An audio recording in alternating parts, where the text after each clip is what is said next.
Batuk hampir 1 bulan. Halo, ketemu lagi dengan saya Dr. Rudi Hartono. Ini ada pertanyaan dari Elsa Fira. Anaknya batuk hampir 1 bulan. Udah 3 kali berobat ke dokter dikasih antibiotik. Nah, ini kemarin berobat lagi. Jadi udah 4 kali ke dokter dikasih antibiotik. Nah, ini jadi ragu nih mau teruskan antibiotik atau enggak. Karena udah 3 botol belum sembuh juga. Nah, dari keterangan yang singkat ini ada beberapa kemungkinan. Nah, lain kali kalau bertanya coba disertakan juga data yang lain yang cukup penting.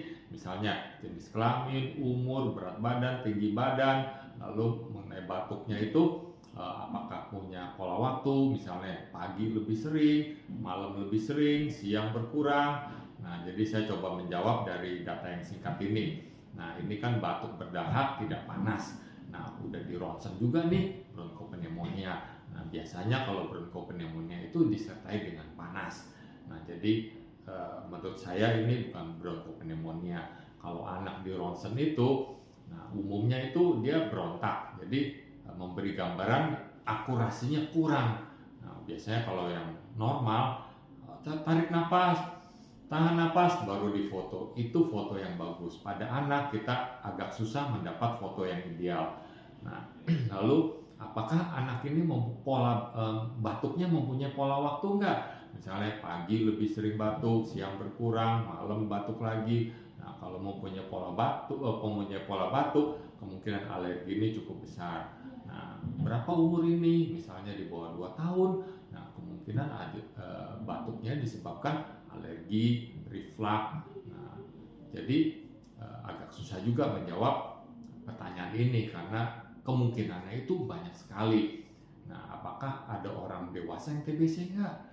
Nah, kadang anak hanya batuk aja lebih dari 2 minggu. Ada nggak penurunan berat badan, nafsu makannya berkurang atau enggak? Nah, jadi kita mesti lacak ke berbagai hal. Nah, jadi saran saya, jika mempunyai pola waktu, kemungkinan alergi cukup besar.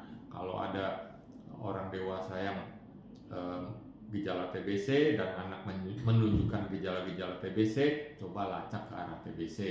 Nah, kalau memang alergi, coba hindari pemicunya. Misalnya debu, asap rokok, polusi yang lain, loncat di kasur, main lempar bantal guling, ngumpet di gorden, coklat, permen, ciki, dan sejenisnya.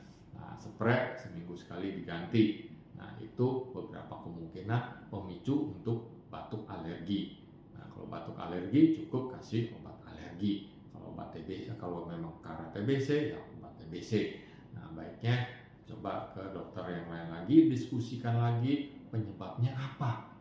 Semoga dapat menjawab ya. Jika video ini berkenan, silakan share ke orang lain. Salam sehat.